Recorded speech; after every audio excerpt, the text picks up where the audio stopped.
오늘도 귀한 시간 함께 하시는 모든 성도님들의 삶의 자리 가운데 하나님의 은혜와 평강이 함께 하시기 바랍니다. 오늘은 특별히 여호와께로 돌아오라라는 주제의 말씀으로 하나님의 은혜의 말씀 나누도록 하겠습니다. 요에서 2장 12절에서 17절의 본문을 우리가 함께 읽었는데요. 요에서의 이야기는 메뚜기 재앙이라는 그런 이야기가 가장 크게 떠오를 것입니다. 요엘 선지자는 주전 9세기 선지자다라고 보통 이야기를 합니다. 이 주전 9세기에 남유다에 예언했던 선지자인데요. 이 여호람이라고 하는 왕이 있습니다. 이 북이스라엘의 아합과 이세벨 사이에서 아달랴라고 하는 딸이 태어나는데요. 이 아달랴가 이 남유다의 여호람이라고 하는 왕이랑 결혼을 하게 됩니다. 이 북쪽과 남쪽이 그 당시에는 사이가 좋았던 시기가 있었습니다. 그러다 이제 보니까 화친, 그래서 정략 결혼을 맺게 되는 거죠. 이 결혼을 하는데 이 아달랴의 어머니가 이세벨이죠. 이세벨은 누굽니까? 이 두로와 시돈, 이 스로보니게 지역의 엣바알이라고 하는 사람의 딸입니다. 즉 바알과 아세라 신을 섬겼던 그 인물이 이세벨이죠. 이 이세벨의 딸이니까, 공주니까 이 아달랴도 당연히 이 바알과 아세라 우상 숭배를 아주 열심히 했던 사람입니다. 그 사람이 남유다의 왕이었던 여호람과 결혼을 했으니 남유다 땅에도 자연스럽게 이 우상신, 바알과 아세라 신이 유입되는 그런 상황 가운데 있는 것이죠. 그러한 시기 가운데 이 요엘 선지자가 예언을 합니다. 특별히 메뚜기 재앙을 예언해요. 메뚜기 떼가 몰려오는 거죠. 엄청난 메뚜기 떼가 몰려와서 이 남유다를 침략할 것이다. 그리고 이것은 즉 이방 민족의 침입을 상징하는 그런 이야기입니다. 그런 상황 가운데 여호와의 날이라고 하는 단어가 오늘 성경에도 등장을 하게 되는데, 제가 여호와의 날은 계속 강조하고 있지만 두 가지 양면성이 있다 그랬습니다. 심판하시나 구원하신다. 그래서 믿는 자들에게는 구원의 날입니다. 치유와 회복의 날입니다. 하지만 믿지 않는 자들에게는 심판의 날, 공포의 날, 저주의 날이 바로 여호와의 날입니다. 지금 이스라엘 백성들에게는 이 두 가지 그림이 다 그려지고 있는 것이죠. 너희들이 우상 숭배하고 회개치 아니하면 여호와의 날이 급히 임하게 될 것이고 그날은 심판의 날이 될 것이다. 하지만 여호와 하나님 앞으로 돌아오라. 이 요엘 선지자의 외침처럼 금식하고 회개해라. 성회로 모여라. 그러면 너희는 여호와의 날로부터 자유하게 될 것이다. 즉 구원받는 백성이 될 것이다 라는 것을 이야기하고 있다라는 것이죠. 회개를 촉구하며 여호와 하나님께로 돌아오는 길만이 살 길이다 라는 것을 요엘 선지자는 지금 외치고 있는 것입니다. 회개하고 돌아온 사람들에게는 어떠한 복이 임합니까? 구원과 은혜와 하나님의 평안의 돌보심의 은혜가 임하게 될 것이다 라는 것을 이야기하고 있다라는 것이죠. 그럼 오늘 본문을 통해서 어떻게 하면 여호와 하나님께로 돌아갈 수 있는지 한번 말씀을 통해 살펴보도록 하겠습니다. 첫 번째로 방향을 바꾸는 회개가 있어야 한다라고 이야기하고 있습니다. 오늘 요엘 선지자를 비롯해서 대부분 많은 선지자들은 다 똑같은 외침을 하고 있죠.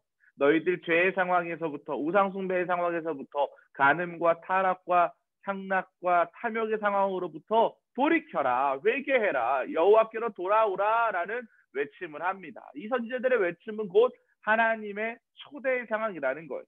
회개가 무엇입니까? 잘못된 방향을 바꾸는 것입니다. A 길로 갔던 길이 잘못된 길이면 그 방향에서 과감히 돌이켜서 B 길로 갈 수 있는 것, 그런 결단을 하는 것이 바로 회개죠. 방향 전환을 이야기하는 것입니다. 인생의 대전환을 이루는 것이 회개라는 거예요. 그만큼 회개는 어렵습니다. 왜 그럴까요? 죄의 맛을 본 사람들은 다시 돌이키는 것이 어렵다는 거예요. 돈의 맛을 아는 사람들은 어떻게 해서든, 가난한 사람들의 돈을 착복해서든 잘못된 부정행위를 통해서든 돈을 더 많이 벌려고 합니다. 권력의 맛을 아는 사람들은요, 부정과 비리를 저질러서든 그 자리로 올라가려고 하는 거예요. 죄의 맛을 알기 때문이죠. 그것들을 다 끊고 정직하게 살아간다? 그것은 참으로 어려운 것. 그래서 회개는 어렵다라는 것을 이야기하고 있습니다.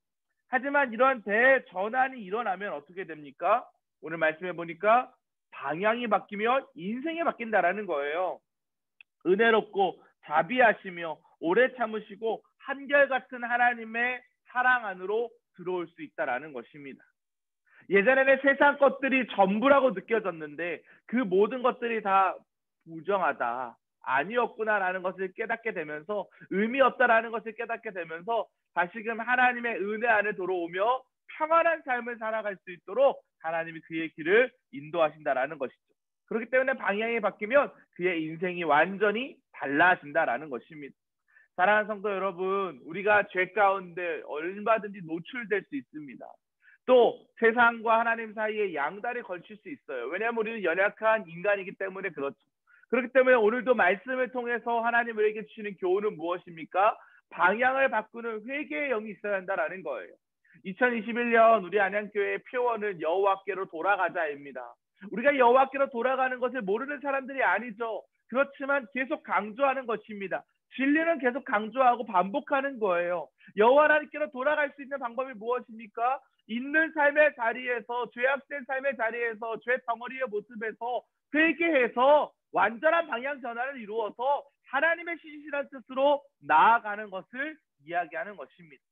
두 번째로 우리가 어떻게 하면 하나님께로 돌아갈 수 있을까요? 진심으로 회개해야 한다는 것을 이야기하고 있습니다. 회개는 하나님의 진노를 용서와 회복으로 바꾸는 힘이 있습니다. 참된 회개는 그렇기 때문에 어떤 회개일까요? 하나님의 뜻으로 나아가는 것. 오늘 성경에 보니까 메뚜기의 재앙이 임합니다. 그런데 하나님의 뜻은 재앙에 있지 않아요. 우리에게 주시는 환난과 고난과 역경에 있지 않습니다. 하나님의 뜻은 무엇입니까? 우리에게 평안을 주시기 위한 것입니다. 소망을 주시기 위한 것입니다.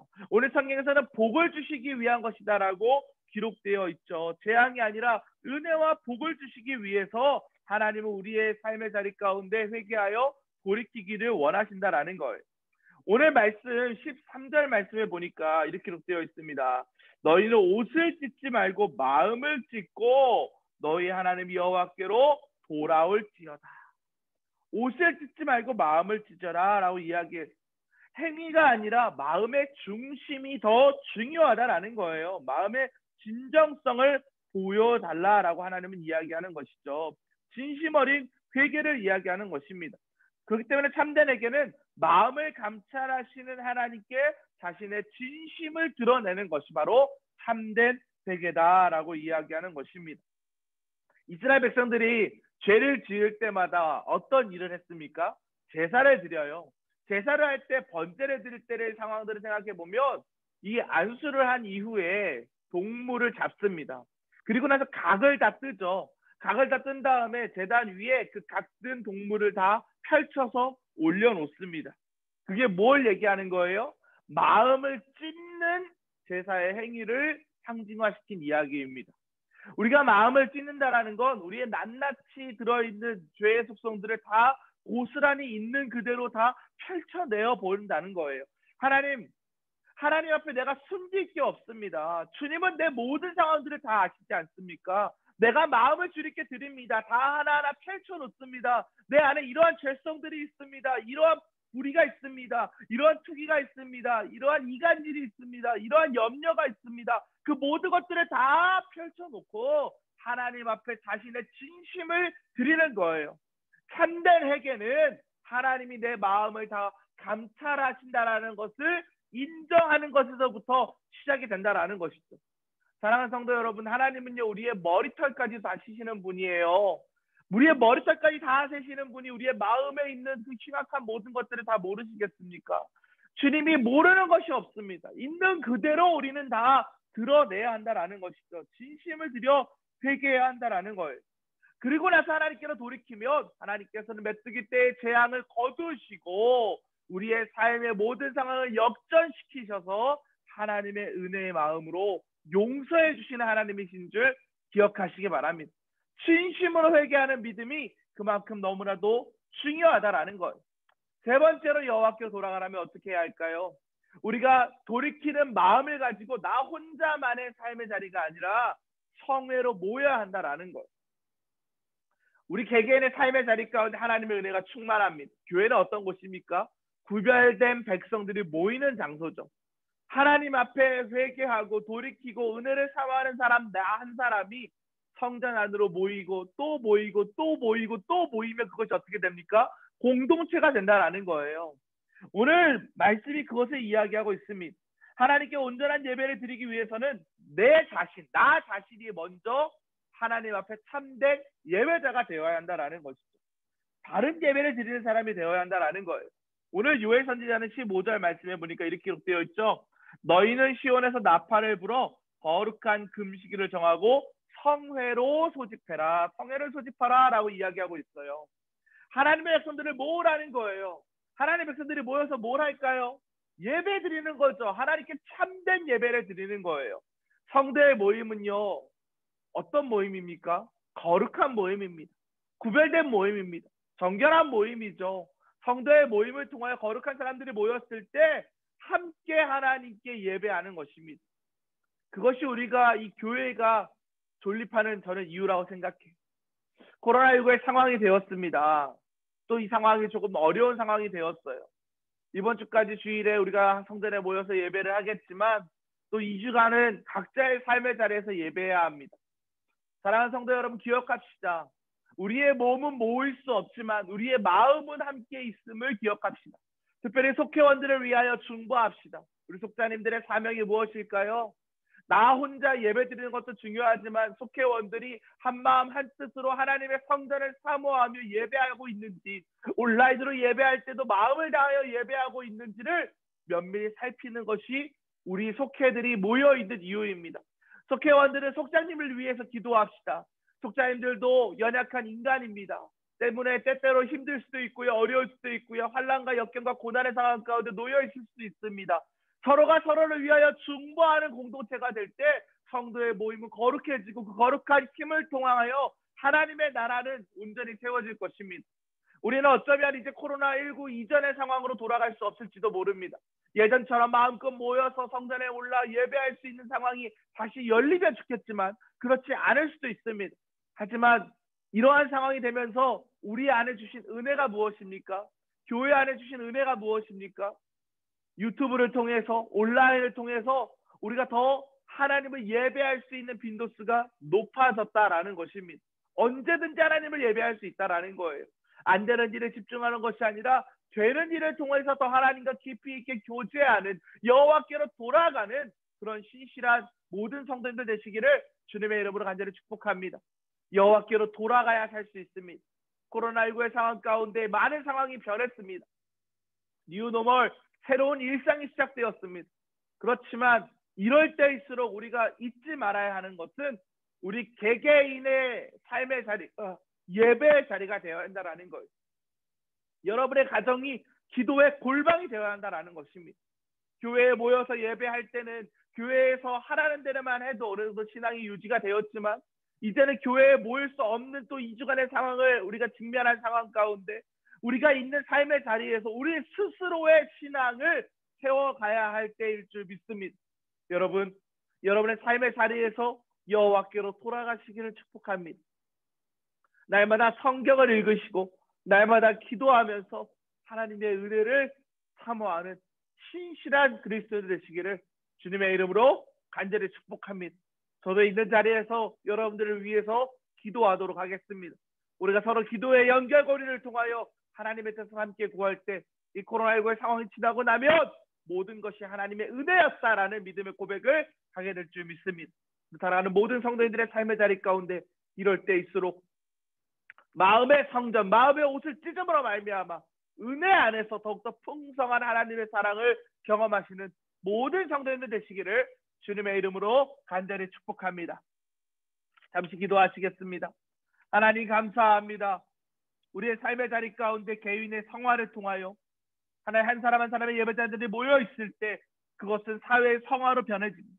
우리 안양교회는 홀로 서는 거목이 아니라 큰 숲을 이루는 교회인 줄 믿습니다. 나무가 모여 숲을 이루듯이 하나님의 성에는 거룩한 자녀들의 모임을 통하여 더욱더 확장될 것입니다. 코로나19의 상황이 확진됨에 따라 확산됨에 따라 하나님 다시금 2주간 우리가 비대면으로 예배를 드리지만 있는 자리에서 큰 숲을 이루는 믿음의 사명을 잘 감당할 수 있도록 주님 인도하여 주시옵소서. 여호와께로 돌아오라라는 명령에 거룩한 백성들은 하나님의 초대에 응해야 될 줄 믿습니다. 특별히 진정으로 회개하는 마음을 찢는 믿음의 고백이 일어나야 될 줄 믿습니다. 마음을 찢는 회개를 통하여 하나님께서 주시는 이 모든 상황들이 변화될 수 있도록 인도하여 주시옵소서. 거룩한 모임, 성회로 모이는 모든 성도들 어떤 자리에 있든지 간에 온전한 마음으로, 기쁜 마음으로, 감사함으로 하나님을 예배하게 하여 주시옵소서. 하나님께서 우리들의 삶의 자리 가운데 돌이키는 은혜를 통하여 주님과 더욱더 친밀한 삶을 살아갈 수 있도록 인도하여 줄 믿사오며 예수 그리스도의 이름으로 기도합니다. 아멘. 이와 같은 은혜가 우리 모든 성도님들의 삶의 자리 가운데 함께 하시기를 주님의 이름으로 간절히 축복합니다.